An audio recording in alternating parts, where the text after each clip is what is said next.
C'est une nécessité, c'est une obligation d'avoir plus de femmes qui se lancent dans la tech. C'est hyper important parce que sinon on fonce droit dans le mur. La dynamique est totalement différente dans le monde francophone et dans le monde anglophone. C'est sûr. Elle est jeune, elle vient de se caser, elle est à l'âge de tomber enceinte, on va prendre l'autre. Pour avoir été beaucoup confrontée à des investisseurs belges, j'ai très peu vu de femmes juste dans la pièce quand il fallait parler avec des investisseurs.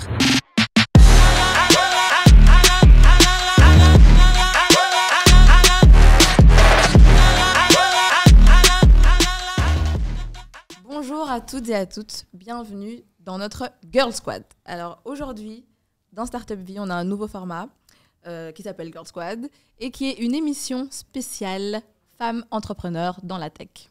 Ouais, si tu connais Startup Vie, tu le sais, c'est le média No Bullshit sur l'entrepreneuriat. Si tu le connais pas d'ailleurs, abonne-toi.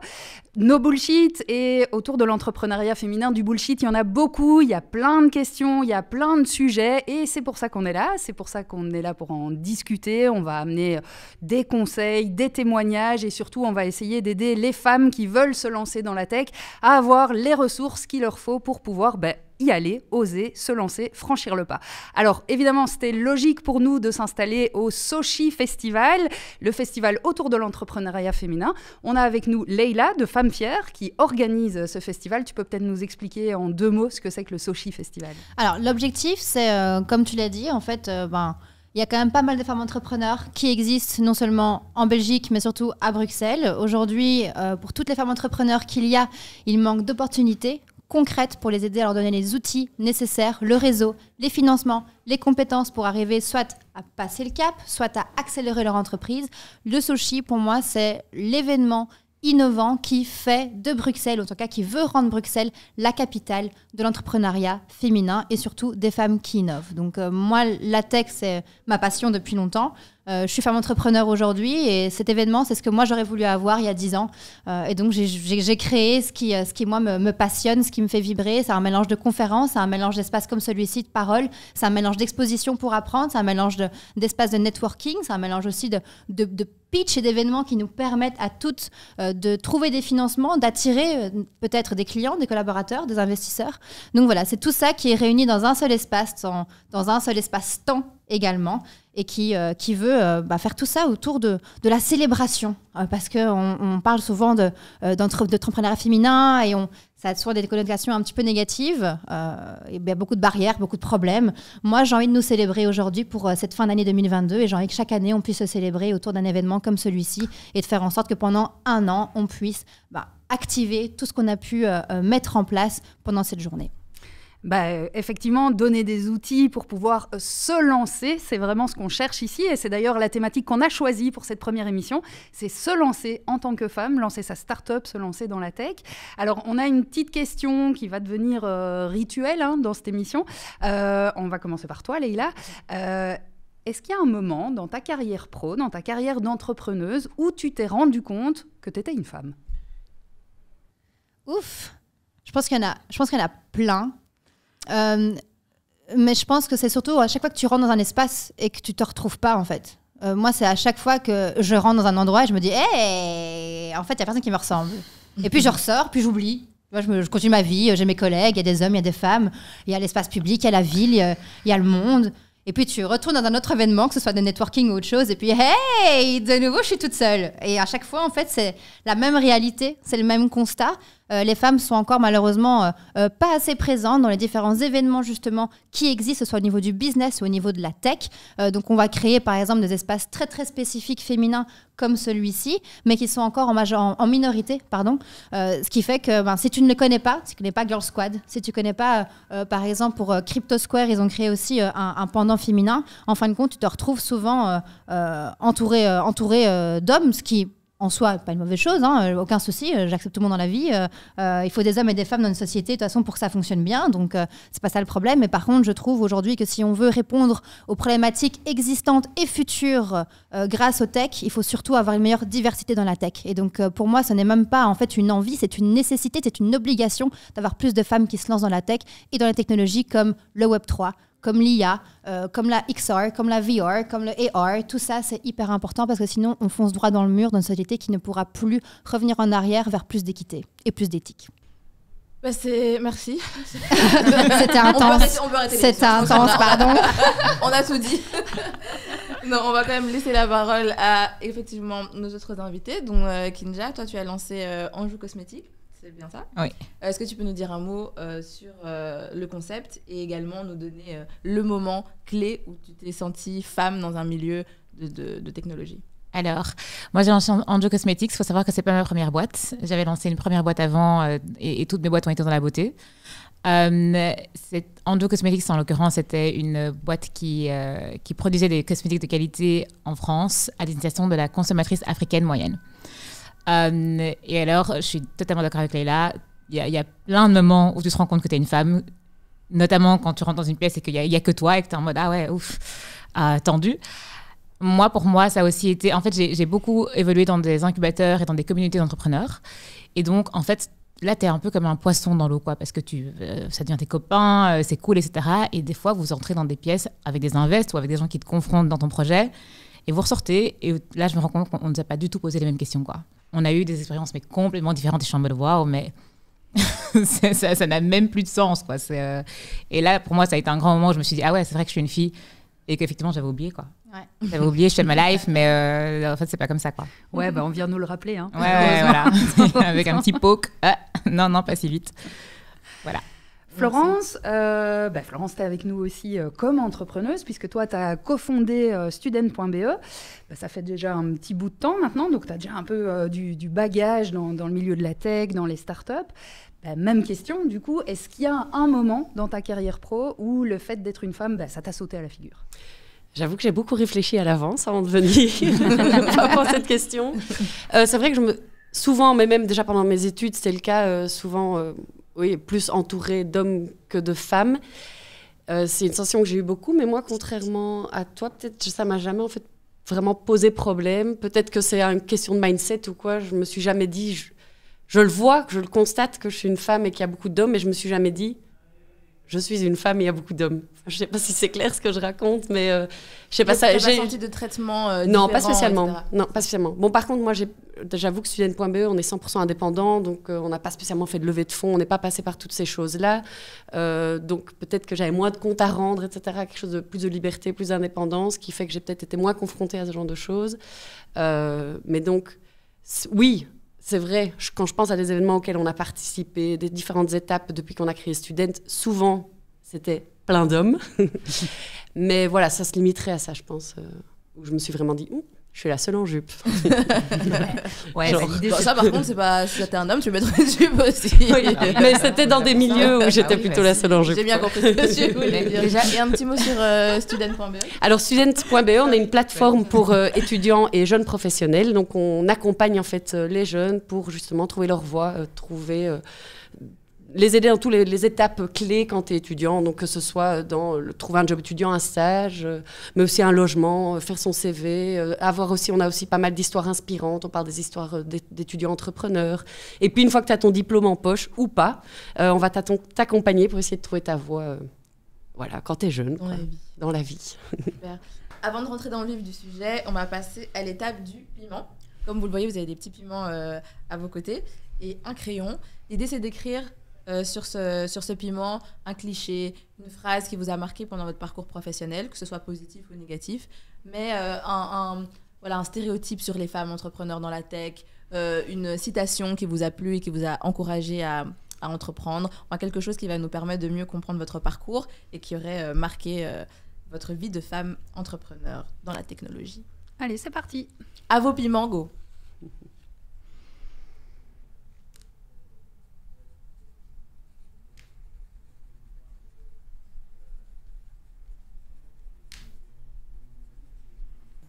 Ouais, j'en ai fait 2. C'est moi qui ai fait les piments. Je peux en faire 2 si je veux. Allez, on va toutes les mettre dans le bocal. Et je propose qu'on commence par Leïla, puisque c'est toi qui nous accueille. Tu peux piocher un piment.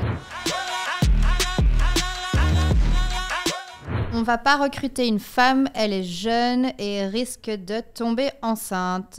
Oh, ça sent le vécu, ça. Qui a dit ça? C'est moi qui ai écrit ça. Et est-ce que c'est une phrase qu'on t'a dite? Non, ça s'applique pas à moi, mais comme avec Student, on est dans le recrutement, donc parce qu'on aide les jeunes à trouver un job, donc fatalement on aide les entreprises à trouver des jeunes. C'est clair que c'est des phrases que j'ai déjà entendues régulièrement quand même. Donc genre en mode à profil égal. Oui. Elle est jeune, elle vient de se caser ou j'en sais rien, elle est à l'âge de tomber enceinte, on va prendre l'autre, quoi.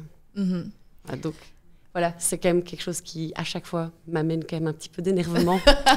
Donc, voilà. Et comment tu fais quand tu as un recruteur qui te dit ça ouvertement, alors que c'est illégal, hein, on le rappelle quand même. Tout à Comment fait. tu fais? Qu'est-ce que tu réponds à ce moment-là? Tu essaies de défendre le CV, d'expliquer que c'est pas correct de dire ça, que 3 mois sur une carrière, c'est 3 mois de congé mat, c'est bon, c'est déjà pas très long. Hein, en tant que tel, en Belgique, on n'est pas dans des congés maternité très longs. Que voilà, que si la personne est vraiment bien, il n'y a pas de raison de se dire si elle part 3 mois, c'est la catastrophe, c'est quand même complètement gérable. Après, les politiques arrêtent de tout changer et que les hommes prennent aussi un peu de congé mat, ce serait pas mal, mais ça, c'est un autre débat. Ouais, une piste de solution quand même. Voilà. Une piste de solution, c'est surtout ça, parce que finalement, on est aussi là pour envisager ça et se demander quels seraient les outils structurels et qu'on pourrait mettre en place et qu'il faudrait mettre en place pour régler ce genre de problème. Et donc, effectivement... Ouais, et on le voit, hein, dans les pays scandinaves, ils font ça depuis super longtemps, quoi. Donc, il y a un équilibre. Je crois que c'est même dans certains pays où ils peuvent choisir. Donc, en fait, le couple, si on est 2, ils peuvent choisir qui va prendre congé, qui va s'occuper de l'enfant, à quel moment, etc. Je trouve ça, je trouve l'idéal. Tu as juste un petit pot de 2 jours et tu les dispatches.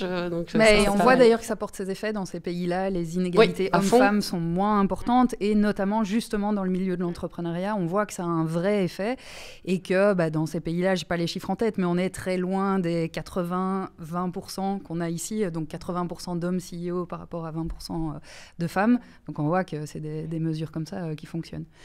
Sur ce recrutement, c'est quelque chose, Kinja, Leïla, que vous avez déjà... entendu aussi ou vous y avez été recruteuse, donc j'ai été confrontée directement à ça dans les entreprises aussi. J'ai été recrutée avec certains collègues. Donc effectivement c'est une phrase qu'on entend. Alors ça va pas seulement être pour le fait de tomber enceinte, hein, c'est ouais mais bon 1 fois par mois, elle va prendre congé ou bien elle est chiante. Donc ça va plus loin que juste une fois sur l'année ou sur en fait toute ta vie, parce que tomber enceinte en fait ça peut être une fois sur toute ta vie, alors que les règles c'est tous les mois. Donc c'est un petit peu en tout cas, c'est moins ponctuel que en termes de temporalité. Il y a plus de chances que tu sois plus réglé souvent que tu tombes enceinte.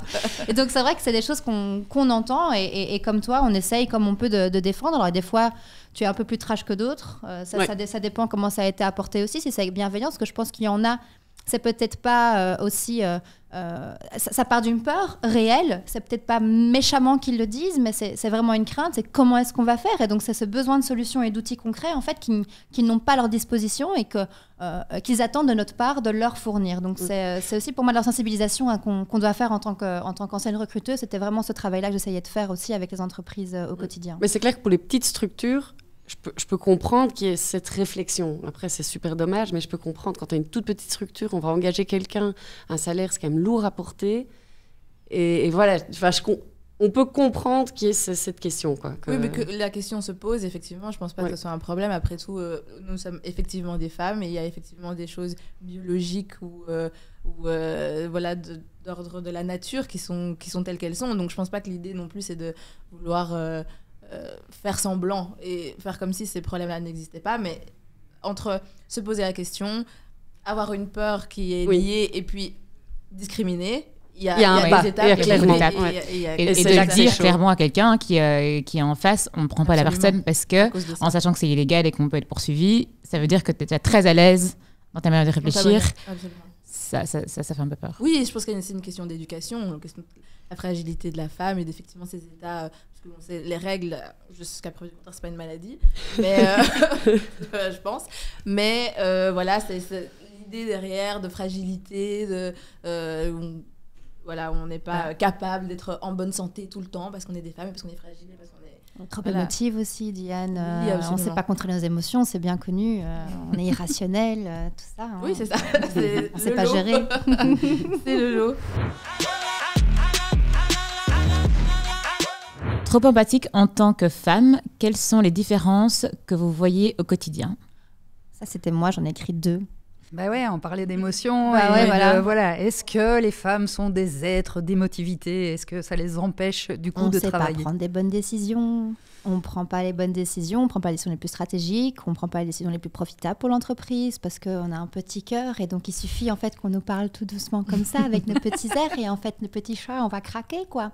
Donc, ça, c'est quelque chose que moi, j'ai vécu personnellement, que je remarque encore beaucoup aujourd'hui. C'est le regard aussi que je sens des fois qu'on me porte, parce que c'est vrai que j'ai un management empathique, je suis une leader empathique, j'ai pas honte de le dire, pour moi c'est une qualité, ce n'est pas un défaut, mais certains vont encore un petit peu le regarder comme étant quelque chose qui va nuire à la profitabilité.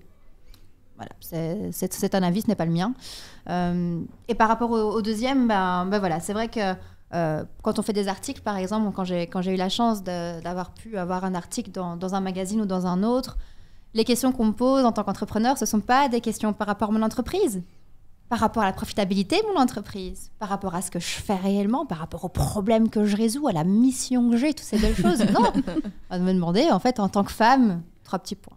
En tant que femme, ceci. Absolument. Voilà. Et ça, je trouve encore très dommage aujourd'hui.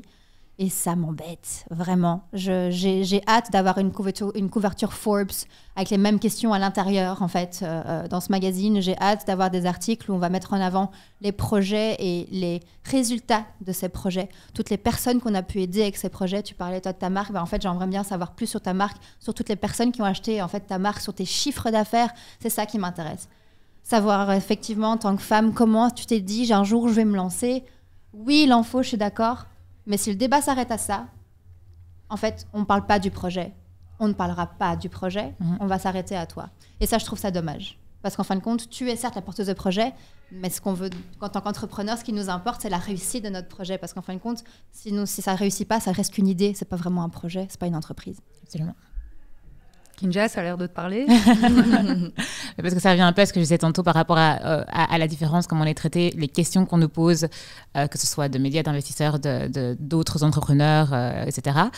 Et je pense qu'il y a vraiment matière à évoluer à ce stade-là. Après, moi, personnellement, je ne vais pas me plaindre parce que je pense que ma position de femme m'a aidé beaucoup dans mon entrepreneuriat. Je pense que ça m'a vraiment propulsée et que c'était un moment donné où les gens recherchaient des femmes entrepreneurs et donc j'en ai beaucoup profité. Mais c'est vrai que dans les médias, tu te sens un peu enfermée, quoi, un peu dans une box, et je suis là parce que je suis une femme, parce que je suis un peu un tic. Tu remplis le quota, quoi. Voilà, tu remplis le quota, et donc on a vraiment envie d'explorer cet aspect-là, alors que peut-être que tu as fait plein de choses, mais incroyables, et on n'en parle pas, quoi. Donc vraiment d'accord avec toi.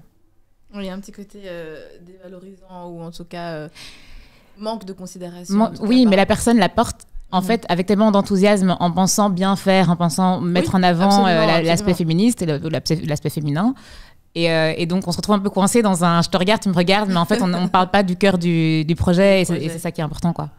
Florence Leia, elle a parlé de l'empathie et du management empathique. Alors, il y a justement Forbes qui vient de sortir là une étude en disant que la qualité la plus importante et surtout la plus efficace pour un manager, c'est d'être empathique. Mais c'est vrai que ce n'est pas vraiment le profil type du manager qu'on a. Toi, comment tu gères ça ? C'est pas une question facile. En tout cas, nous, on est une équipe de 15 chez Student, et je pense aussi avoir un management empathique. Comme Leila disait, je pense aussi que je fonctionne comme ça. Quand je pense à mes boulots précédents, j'ai eu tellement des managers qui fonctionnaient différemment. Je n'ai pas l'impression qu'il y a une méthode qui marche mieux qu'une autre. En tout cas, j'ai l'impression que ça marche bien, le management empathique, en tout cas. Après, c'est naturel, quoi. Mais c'est vrai que... nos collaborateurs, en fait. Non, mais c'est vrai que les femmes ont... Là, j'ai l'impression souvent un management différent quand même que les hommes. Après, là, je fais surtout référence à des hommes peut-être plus âgés. Les hommes qui sont plus jeunes vont peut-être aussi avoir un management différent, finalement. Donc... C'est peut-être une question de génération. Oui, je pense qu'il y a quelque chose de génération qui joue aussi, quoi. Donc, moi, mes managers, ils étaient de la génération au-dessus, quoi. Donc, et je pense que ça joue aussi. Et même, si je peux rajouter ça, mais même les gens qu'on recrute aujourd'hui de cette nouvelle génération ont d'autres attentes. Donc, en fait, si on ne répond pas à ces attentes-là, ils ne postuleront pas pour nous et ils ne voudront pas choisir notre entreprise. Donc, en fait, on y perd aussi à avoir ce management peut-être qui n'est pas à l'écoute des besoins de cette nouvelle génération. Un truc qu'on constate, pour compléter, qui est hyper important donc c'est un peu mon métier, donc c'est pour ça que je donne C'était la porte. Ce qui marche hyper bien, qui est super important chez la génération Z maintenant, quand ils vont choisir un job, c'est qu'ils veulent aussi énormément de feedback. Et un truc que, par exemple, les femmes vont peut-être donner plus facilement que les hommes. Donc, on sent que les jeunes qui arrivent sur le marché de l'emploi maintenant, ils veulent beaucoup de feedback et c'est un truc qui vient des réseaux sociaux. Donc, on s'est habitué à avoir des likes, des comments. On a tout le temps du feedback dans notre vie. Et en fait, on se rend compte que les jeunes qui arrivent sur le marché de l'emploi maintenant, ils veulent aussi du feedback dans leur job. Mais pas une évaluation annuelle une fois par an. Hein. Donc, c'est vraiment un espèce de feedback très, très continu. Et voilà, c'est peut-être un feeling, mais j'ai l'impression que c'est peut-être quelque chose que les femmes vont faire peut-être plus facilement. Et si c'est pas le cas, en tout cas, c'est quelque chose qu'il faut essayer de faire régulièrement. Mais du coup, il y a un peu peut-être cet archétype de la manageuse qui va être plus à l'écoute, plus empathique, qui va avoir un management plus maternel. Voilà, on voit quand même pas mal de manageuses qui se définissent un peu comme la maman de leur équipe. Est-ce qu'on parlait de cette nouvelle génération qui est sensible à toutes ces questions? Est-ce que du coup, ils ont cet archétype-là en tête? Et est-ce qu'ils se disent, OK, c'est une femme qui est la boss, donc je pense que je vais être bien traitée dans cette entreprise? Je pense pas. En tout cas, les vraiment jeunes qui arrivent maintenant sur le marché de l'emploi, j'ai l'impression qu'il y a vraiment quelque chose qui a quand même changé. Et j'ai pas l'impression que c'est un sujet. Ils vont plus voir la culture de la boîte, les valeurs, la flexibilité, le contenu, etc. Et je pense que le fait que ce soit une boss homme ou femme, je pense pas que ça a un impact. En tout cas, je vois chez nous dans l'équipe, c'est complètement mixte. J'ai pas l'impression que ça a freiné des gens que j'étais une femme. Enfin, ouais, que c'est même pas un sujet, quoi. Non, j'ai l'impression que c'est pas un sujet. En tout cas, chez les tout jeunes qui arrivent maintenant sur le marché. Tant mieux, si ça change enfin, tant mieux. Mais il était temps.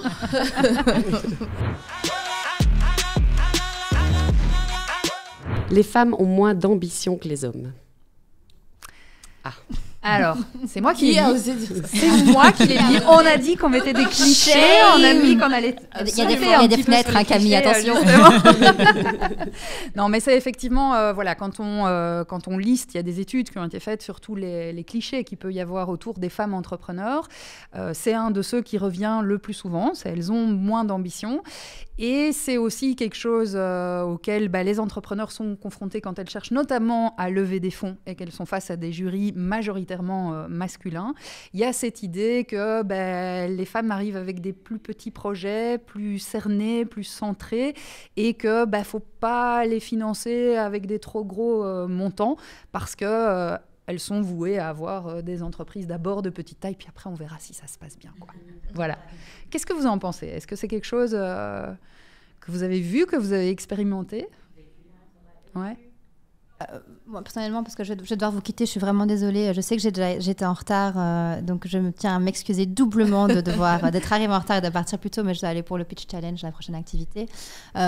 En quelques mots, ce que je voulais dire par rapport à ça, c'est que non seulement c'est vrai par rapport au regard qu'on nous porte, mais c'est aussi vrai par rapport aux moyens qu'on se donne. Absolument. Moi, j'ai pas eu cette éducation financière, par exemple, qui fait que j'ai mis du temps avant de me laisser vraiment, d'être confiante dans mes ambitions et de me dire, en fait, j'ai le droit. J'ai le droit d'oser, j'ai le droit de demander. Ouais, on essaie toujours d'être petit. De l'imposteur, quoi. Donc en fait, ça va être trop. Ils vont me dire non, c'est irréaliste. On parle de 100 000 euros. Hein. Puis après, j'ai derrière moi des gens qui me disent ouais, 3 millions. Bah, easy peasy, 3 millions, ça me suffit, c'est super bien. Et toi, tu te dis putain, mais moi, je veux juste 100 000, quoi, tu vois. Et donc, moi, au départ, j'ai vraiment été confrontée à cette réalité de me dire mais je pense que je demande pas assez. Mais toujours avec ce syndrome de dire ouais, mais si tu demandes trop, peut-être qu'on va te dire non aussi. Donc continue à demander peu et tu vas vendre beaucoup pour très peu. Parce que tu te dis en fait, si je vends pas de gros chiffres, on va quand même me dire non aussi. Donc tu vas vendre des gros chiffres avec des petits budgets. Et tu te fais avoir parce qu'en fin de compte, on va te donner les petits budgets, mais tu vas devoir délivrer les gros chiffres. Mais tu ne sais pas le faire parce qu'en fait, tu n'as pas ce budget et tu n'as pas ce temps non plus pour le faire. Et donc je pense qu'il y a aussi cette réflexion-là à se poser par rapport à nous et aux moyens qu'on se donne. Qu'est-ce qui fait aujourd'hui qu'on n'ose pas demander ce qu'on mérite? Qu'est-ce qui fait qu'avec des projets aussi beaux que le tien aussi, en fait, on va se limiter à peut-être se dire on va gagner de manière organique. Ouais, c'est très bien, c'est génial. Et je trouve ça top parce que je fonctionne comme ça aussi. Mais à un moment donné, quand tu as une ambition de te dire, par exemple, voilà, moi j'ai envie que ma boîte se développe dans les 3 ans dans, je sais pas moi, disons 50 pays. L'organique ne va pas t'aider à le faire. Donc, quels moyens tu vas vraiment te donner? Est-ce que tu pars sur un investissement en capital? Est-ce que tu vas partir sur du crowdfunding? Est-ce que tu vas partir sur un crédit bancaire? Peu importe, mais quels moyens tu vas te donner? Et je pense que ça, c'est aussi au-delà des retours qu'on va avoir des investisseurs et des questions qui vont peut-être pas nous convenir et des remarques, etc., ou du manque d'ambition qu'on va nous projeter, j'ai l'impression aussi qu'on a vraiment ancré en fait ce truc en nous et il faut qu'on le sorte parce que on est toutes en tout cas autour de la table, en tout cas je le ressens vraiment, vous n'êtes pas avec nous, mais en fait si vous étiez avec nous, vous sentirez cette énergie, ce feu ici, mais il faut qu'on puisse se sentir légitime d'exprimer ce feu et de demander de nouveau ce qu'on a le droit et ce qu'on mérite. Ouais, il y a une question de pensée auto-limitante, quoi. Exactement, je pense vraiment. Voilà. Merci beaucoup en tout cas, je suis vraiment désolée. Par contre, je suis disponible tout à l'heure, si vous voulez me reprendre tout à l'heure, je veux bien je reviens tout à l'heure aussi, merci. Merci Leïla. Bye Leïla. Bye bye. On parlait de pensée limitante. Pensée limitante. Et ça me rappelle un TED Talk que j'avais lu, enfin non, on ne lit pas un TED Talk, on le regarde, on l'écoute, concernant justement le fait que les femmes, les filles sont éduquées à être perfectionnistes, à être parfaites et pas brave. Donc c'était teach a girl to be brave and not perfectionist. Et c'est vraiment ça, c'est vraiment, je pense que c'est aussi un des problèmes et un des freins qu'on a, c'est qu'on est effectivement éduqué en tant que femme à faire les choses très très bien, à prendre le temps de les faire, mais moins à oser, à foncer quand bien même on n'est pas trop sûr du résultat, à prendre des risques tout simplement. Et j'imagine que l'éducation joue son rôle. Hein. C'est un truc que vous avez vécu dans vos carrières, où vous vous êtes dit à un moment, ok, là, c'est moi en fait qui me freine. Est-ce que c'est quelque chose, Kinja, Florence, pardon, que vous avez vu? Moi, du coup, j'ai envie que quelqu'un tire mon piment parce que... Ah, ça répond à ça. Attrapez le piment. Mais moi, je veux dire. Voilà. Il faut que tu trouves le bon maintenant. Ouais. Ouais, c'est ça. Je sens que c'est celui-ci. Eh ben, quelle J'ai un sixième sens. Waouh, quelle intuition. Oui, start before you're ready. Ouais, parce que du coup, moi, j'ai été dans le sens opposé de tout le monde, apparemment. J'ai pas mis un cliché ni quoi que ce soit, mais j'ai mis une phrase que je sais plus du tout où je l'ai entendue. Et je me suis rendu compte que autour de moi, en fait, les garçons, ils se posent jamais la question. Tu vois, il y a plein de gens, en fait, c'est même pas une question de garçon ou fille. Il y a plein de gens qui se posent juste jamais la question. Ils y vont et on verra comment ça évolue au fur et à mesure, quoi. Et en fait, les gens qui sont tout le temps en train de se poser la question, oui, mais voilà, cette pensée limitante. Oui, mais je suis une femme. Oui, mais je suis comme ça. Oui, mais en fait, je viens de tel background, de telle classe sociale. J'ai peut-être pas l'argent. On s'en fout, en fait. On s'en contre-fout. Si t'as le moyen de le faire avec from scratch, avec les moyens du bord, fais-le. Et start before you're ready, quoi. C'est vraiment, pour moi, le mantra ultime. Merci. Florence, c'est un truc contre lequel tu as dû te battre, toi? Est-ce que ça a été un combat personnel? Non, pas personnellement. Pour revenir sur le truc pensée limitante, c'est vrai que quand je regarde juste autour de moi, dans mes potes, etc., c'est vrai que je vois quand même une différence à ce niveau-là. Je vois vraiment que chez les mecs, il y a beaucoup plus de... J'avais un côté beaucoup plus j'ose, je me pose pas de questions, vraiment ce que tu dis, quoi. Et chez les filles, beaucoup plus de est-ce que je me lancerai en tant qu'indépendante ou pas, j'hésite parce que... Et je le vois vraiment hyper fort. Au final... Et puis en plus, quand tu te lances, tu vas te lancer beaucoup plus petit, plus prudent, plus ceci. Et c'est vrai que je le constate, bon, autour de moi, c'est quand même assez fort, quoi. Et qu'est-ce qu'on fait contre ça, en fait? Parce qu'on a dit que c'était sans doute lié à l'éducation et tout ça. Qu'est-ce qu'on peut faire? Je ne sais pas, mais c'est vrai qu'il y a quelque chose quand même de manque de confiance. Peut-être que moi, je l'ai aussi, en fait, si je dois me poser la question. C'est vrai que, un peu ce que Leïla disait tout à l'heure quand elle était là, que par exemple, nous, on a grandi de façon organique. Et très souvent, je me suis dit, ah, là, on pourrait aller chercher un peu des sous pour accélérer notre croissance. Et puis, on se dit, ouais, non, on va continuer comme ça. Et ça marche bien, en soi, hein, ça marche bien. Mais c'est vrai que peut-être qu'il y avait un peu le côté un peu décourageant d'aller passer par tous ces trucs. Alors, ça n'a peut-être rien à voir avec la femme, mais en même temps, je sais pas, est-ce que c'est parce que, justement, je me dis, je vais me débrouiller toute... Enfin, je sais pas trop. Je sais pas si ça a un impact, mais... Est-ce que vous connaissez des fonds d'investissement féminin? Je sais qu'en France, il y a Leia, qui est un fonds d'investissement exclusivement féminin, 14 femmes qui investissent dans des business exclusivement féminins aussi, et dans la tech. Est-ce que vous savez s'il y en a en Belgique? Est-ce que c'est quelque chose qui, selon vous, est une des solutions pour pallier justement à ces freins qu'on se met parce qu'on est des femmes? Moi, je pense que la représentation, ça joue déjà beaucoup. De voir d'autres personnes, de juste être dans un environnement où c'est normal, en fait. Ça changerait beaucoup de choses. Comme quoi. Mais du coup, des fonds d'investissement féminin en Belgique, moi, j'en connais pas. Clairement pas. Non seulement j'en connais pas, mais en plus, pour avoir été beaucoup confrontée à des investisseurs belges, j'ai très, très peu vu de femmes juste dans la pièce quand il fallait parler avec des investisseurs. Il y en a, mais il y en a peu. Et moi, du coup, je suis tombée dans un espèce de... C'est pas un fonds d'investissement, mais c'est des nanas de Facebook, Google, etc., dans la Silicon Valley qui se sont mis ensemble et qui ont monté un projet pour faciliter l'accès au financement aux femmes. Et en fait, le premier batch où elles ont fait ça de manière internationale, j'étais dedans. Et donc, moi, ça m'a amené mes invests que j'ai eus, quoi. Mes invests, j'avais moitié Amérique. Elle continue? Tu as un nom à partager? Oui, je sais plus comment ça s'appelle. On ajoutera la ressource. On le mettra. Ouais. Voilà, je vous l'enverrai. Et franchement, c'est une super chouette ressource parce que du coup, c'est gratuit. Après, je devais rester réveillée genre de minuit à 4h du matin parce que c'est en Californie et voilà, faut faire le travail. Mais après, il te perd en fait avec une mentor et moi j'étais une petite fille de Belgique, j'avais encore 0 invest, rien du tout et j'ai eu comme mentor une meuf qui avait déjà qui était en train de vendre sa boîte pour 400 je dis n'importe quoi, pour 4 millions à Estée Lauder. Et dont la marque de cosmétiques, je la connaissais, c'était super chouette. Et elle m'a présenté son invest qui a voulu mettre. Et finalement, cet invest faisait partie d'un fonds qui m'a présenté au fond. Et donc, c'était inespéré, quoi. Mais des choses comme ça, en Belgique, je crois qu'on est encore très, très, très, très loin.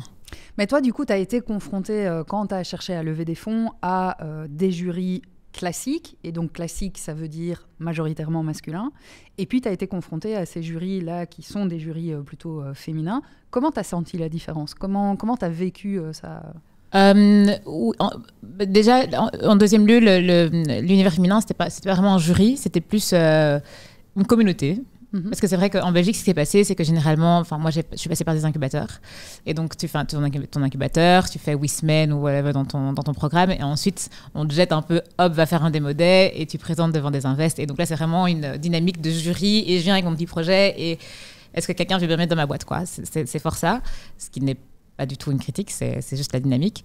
Et ensuite, dans cette autre expérience, là, c'était beaucoup plus une communauté. Tout le monde était un peu sur le même pied d'égalité, alors qu'on était avec une nana. Il y a une nana, elle a inventé le mur Facebook, le fil d'actualité Facebook, quoi. Donc, jamais j'aurais parlé à cette nana en dehors de ce programme, mais c'était vraiment plus dans une démarche de communauté, de je viens, je te donne quelque chose, et toi, tu ne me donneras rien, mais tu donneras à la suivante.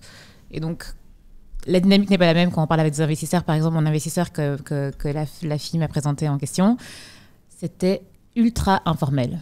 Le gars m'a demandé, il m'a posé des questions sur ma famille, il m'a demandé si mes parents étaient encore ensemble, et c'était pas du tout péjoratif, c'était vraiment juste j'ai envie de savoir qui toi t'es, et pas qu'est-ce que t'as, ne me vends pas ton projet, explique-moi qui tu es. En toi, voilà. En ton idée, au projet que tu portais, plutôt que... En ma personne, en fait, plutôt que... Et ce que je disais justement à Florence, juste avant, quand on a coupé, c'est que mes invests, là maintenant, on a dû donc fermer la boîte. Et la première chose qu'ils m'ont dit, c'est tu recommences, on recommence avec toi. Donc en fait, eux vraiment, c'est le profil, c'est la personne, c'est le cœur, quoi. Donc la dynamique est totalement différente dans le monde francophone et dans le monde anglophone, ça, c'est sûr. Ouais, il y a peut-être là aussi des idées à prendre pour un peu très clairement. Très clairement. On se lance dans un petit piment encore, on épice encore un peu la discussion. Les femmes sont arrivées tardivement dans l'histoire de la technologie. Ah oui, ça c'est moi. Parce que je me demandais justement quels sont les rôles modèles, quelles sont les personnes qui représentent les femmes dans la tech. Est-ce qu'on les connaît? Est-ce que c'est quelque chose dont les personnes qui se lancent dans la tech ont en tête? C'est technique. Et du coup, parce qu'on parle technologie, on pense à Steve Jobs, on pense à plein de figures masculines. Mais est-ce qu'on a des pendants féminins? Est-ce qu'on a des femmes qui nous inspirent à ce niveau-là? Le silence.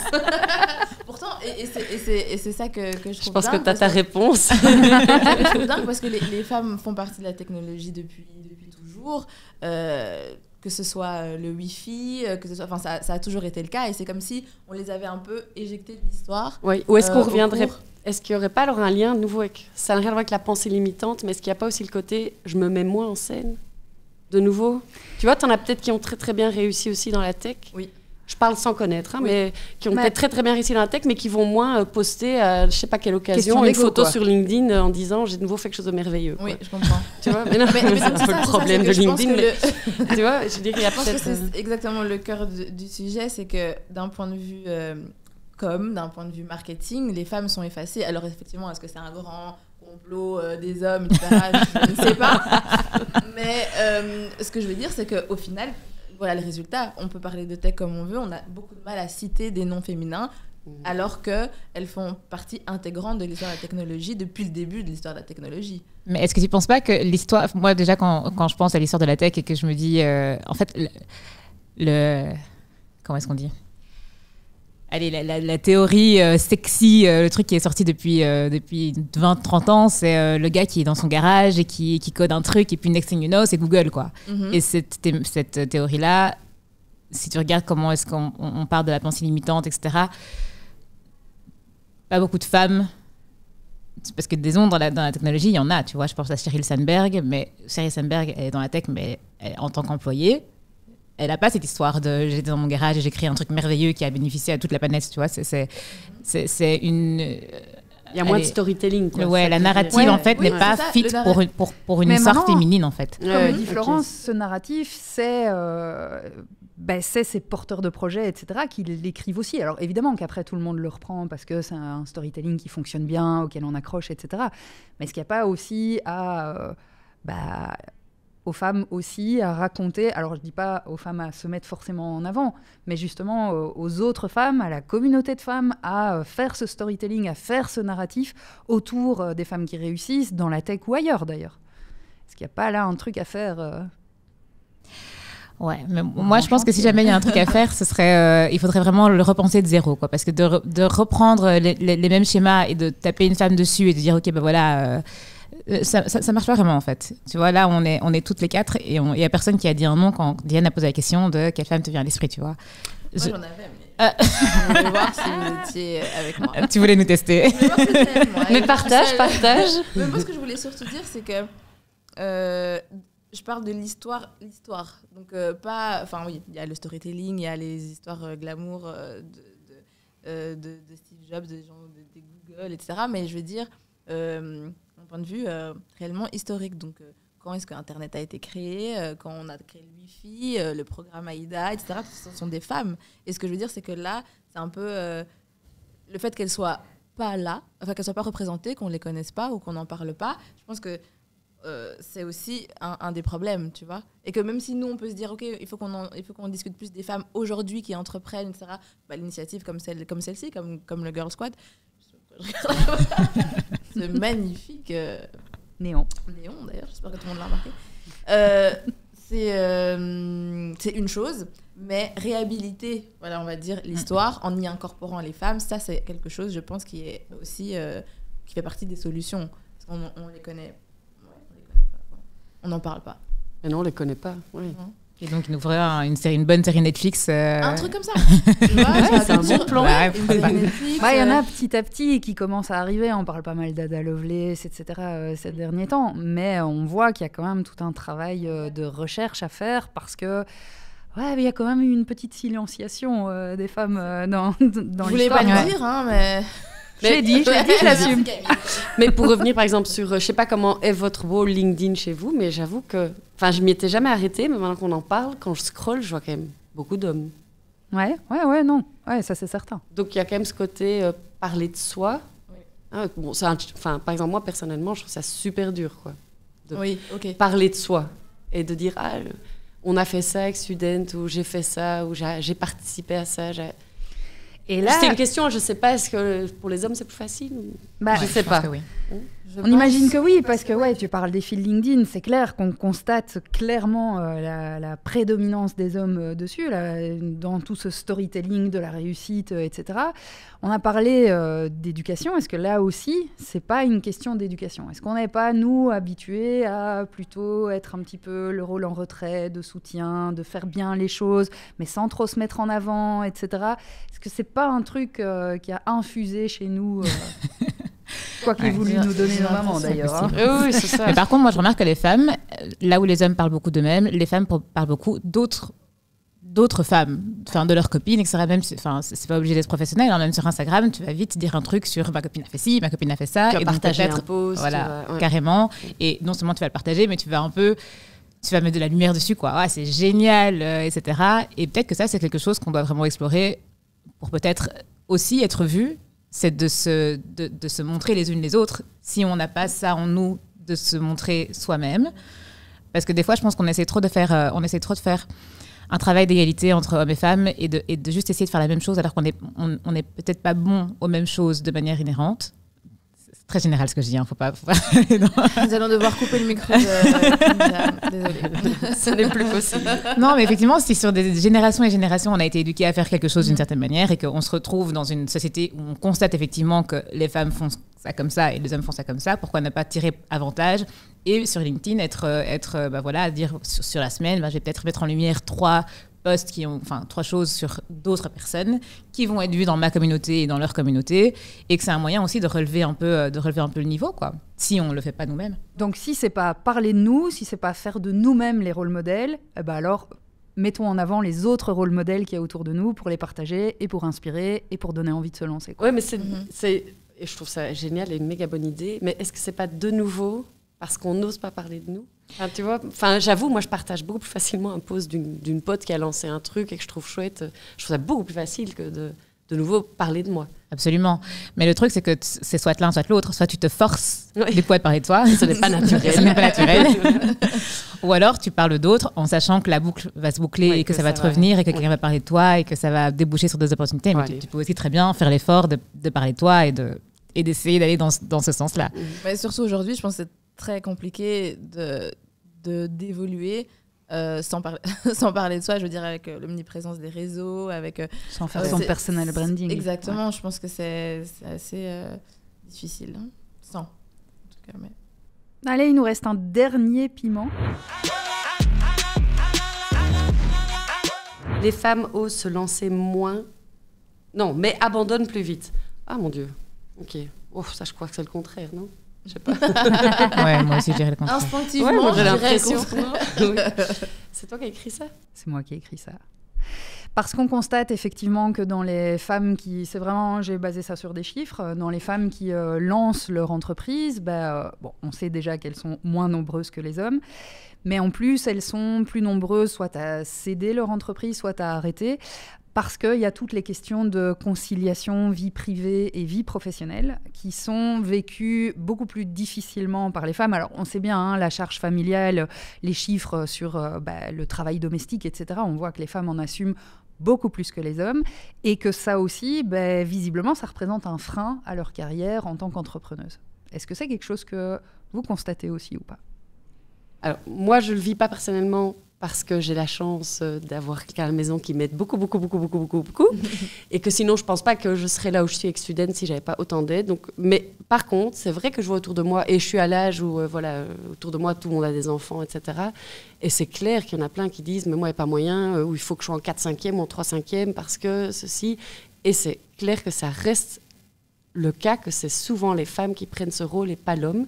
Donc même dans les familles où les deux sont entrepreneurs, tu sens que c'est la femme quand même qui va lancer moins fort sa carrière parce qu'elle va consacrer plus de temps à ses enfants. Alors, ça ne veut pas dire qu'elle n'a pas envie, elle a peut-être envie de le faire, hein, mais c'est quand même encore très très fort autour de moi le cas, quoi. Donc, même quand c'est 2 entrepreneurs, par exemple. Et c'est marrant parce que toi, visiblement, tu es dans un cas où le papa assume son rôle. Tu dis quand même, il m'aide. Il m'aide, oui. C'est vrai, j'ai dit ça. Ah merde. C'est plus qu'il m'aide, parce qu'en fait, il fait beaucoup. Hein, donc, et j'ai dit, il m'aide. Oui, nous nous aidons. Mais comme quoi, ces structures-là, même quand on bouge un peu les lignes, on sent qu'elles restent et qu'il faut pousser fort. Ouais, mais je sais que je suis une exception et que j'ai plein de copines, vraiment de potes filles qui me l'ont déjà dit. Oui, mais toi, tu as beaucoup d'aide à la maison. Donc, c'est que ça reste quand même quelque chose... Et j'allais dire, en parlant d'aide, justement, j'allais faire le lien entre ce que tu dis maintenant et ce que Kenja disait tout à l'heure, c'est que je pense aussi que les femmes ont cette facilité à reconnaître l'aide et donc à dire qu'elles ont fait des choses avec telle personne, que ce soit un compagnon, que ce soit un cofondateur, une espèce de facilité à accepter qu'on n'est pas seul, il n'y a pas tellement ce truc self-made, etc., contrairement aux hommes entrepreneurs ou aux CEO qui ont souvent cette étiquette qu'ils adorent se coller, de réussir tout seul, etc. Et donc, je pense que ça rejoint un peu ce que tu disais. On a une manière de faire qui est différente et effectivement, peut-être que certaines solutions peuvent se trouver dans l'acceptation de ces différences. Ouais. Plus que dans la volonté de les bannir Absolument. et de faire totalement différemment, peut-être. Parce que c'est combattre tout un système, et ça me fait rire parce que je pense à un exemple d'une start-up que je connais où c'est que des cofondateurs masculins. Et avec tout un écosystème où il y a des investisseurs et tout autour. Et ils ont toujours un discours, ce qui est très bien, hein, toujours un discours de nous, on est arrivé là où on est par nous-mêmes, on casse la baraque, on fait tout, on scale, etc. Ce qui est très bien. Mais c'est vrai que quand je regardais, et j'étais à côté d'un Invest à ce moment-là, et l'Invest était vraiment dans leur discours, quoi. Il était il était en mode ouais, alors qu'en fait, il aurait très bien pu le prendre en mode en fait, ça aurait été une bonne opportunité de remercier toutes les personnes qui sont là et qui ont participé à votre succès. C'était pas du tout son mindset. Il était hyper dedans. Et je me suis posé la question de si jamais c'était une femme et qu'elle était en train de dire je l'ai fait toute seule alors qu'il y a 15 personnes derrière, est-ce que ce serait passé de la même manière, tu vois? Et donc, du coup, tu t'en vas pour combattre tout un système parce que c'est ancré dans l'esprit de tout le monde, quoi. Oui. Donc, autant peut-être effectivement prendre une porte différente et caresser dans le sens du poil, quoi. Mm-hmm. Bon, merci beaucoup pour tous ces témoignages, ces partages. Alors justement, on l'a dit, hein, on veut quand même que Girl Squad soit porteur de solutions. On veut qu'on puisse inspirer, aider, donner des outils aux femmes qui voudraient se lancer dans l'entrepreneuriat, dans la tech en général. Est-ce que vous avez des ressources à partager? Est-ce qu'il y a quelque chose qui vous a marqué, vous, dans votre carrière d'entrepreneuse? Un podcast, un livre, une chaîne YouTube? Est-ce que vous avez quelque chose à nous suggérer? Moi, pas un truc comme ça, mais plutôt, j'ai plusieurs potes qui sont aussi dans la tech, filles, et avec qui on échange, on discute vraiment beaucoup, parce que finalement, souvent, peu importe le business que tu fais, il y a quand même plein de ressemblances. Et ça m'a parfois aidé à fond. Donc vraiment l'entraide. Se faire son réseau, quoi. Oui, vraiment se faire son réseau de gens qui sont en fait confrontés au même challenge que toi. Et alors, du donnant, tiens, là j'ai fait ça comme ça, ce problème-là, j'ai géré comme ça. Moi, ça, depuis les 8 ans que je travaille sur Student, c'est vraiment ce qui m'a le plus aidé, je pense. C'est vraiment l'entraide avec des gens proches, hein, au final, mais pas spécialement un espèce de self-made book. Ça, c'est pas trop mon truc. Mais bon, chacun son truc. Et toi, Kinja, une femme pour inspirer les autres femmes qui veulent se lancer? Je vais un peu dire comme Florence, faut pas tout faire tout seul. Il y a plein de choses. Surtout en Belgique, faut quand même rendre à César ce qui est à César. En Belgique, il y a beaucoup d'organismes qui sont en place pour aider et accompagner les entrepreneurs. Donc, incubateurs, même poser des questions aux caisses sociales, etc. Franchement, ça fait avancer. Et dans tout ce qui est incubateur, il y a aussi le réseau Entreprendre qui est présent dans Wallonie, en tout cas à Bruxelles, ça c'est sûr. Et c'est ce qui fait qu'on crée ce genre de réseau-là où on a des amis qui sont entrepreneurs, qui sont dans le même train de vie, à qui on peut poser des questions. Et ça, c'est vraiment... ça apporte beaucoup de valeur. Merci beaucoup. Je vous propose de trinquer à une femme entrepreneuse. Je vous laisse réfléchir 2 secondes si vous avez une idée d'à qui vous voulez trinquer. À une femme entrepreneuse. Ouais. Qu'est-ce que vous voudriez mettre à l'honneur? Voilà. Quelqu'un qui est connu ou qu'on connaît personnellement? Que vous connaissez et qu'on pourrait inviter ici dans un prochain Girl Squad. Je te laisse commencer. Moi, c'est une toute bonne pote et je trouve qu'elle gère à fond. Et c'est Anne-Claire Van Vleteren et qui a lancé Commuty, qui est une plateforme pour la mobilité douce. Et c'est d'ailleurs avec elle que j'échange énormément parce que finalement, c'est tout à fait un autre produit que Student, mais on est dans le dev, en plus, on est dans le même langage. Donc, c'est vrai que souvent, on échange, etc. Et, donc voilà, ce serait à elle que je penserais. Santé à Anne-Claire, alors? Santé. Et pour toi, Kinja? Moi, ce serait Sophie Verhulst, mais pour le coup, vous l'invitez sur l'émission de juste après, à mon avis. Ça tombe bien. On l'attend. Je te dirais, c'est la trinquée à toi. Mauvais. Comment détruire des amitiés 101. On a dit on fait du réseau féminin ici, pas on casse tout. Voilà, aussi une bonne amie à moi. Et en fait, quand on a commencé, donc ma première boîte, c'était une plateforme. Sa boîte dans laquelle elle est encore, c'est aussi une plateforme. Donc, on a aussi beaucoup échangé. Et c'est vraiment quelqu'un qui se pose pas beaucoup de questions par rapport à sa place de femme. C'est vraiment une fonceuse, en fait. Donc, voilà, c'est comme ça qu'elle est.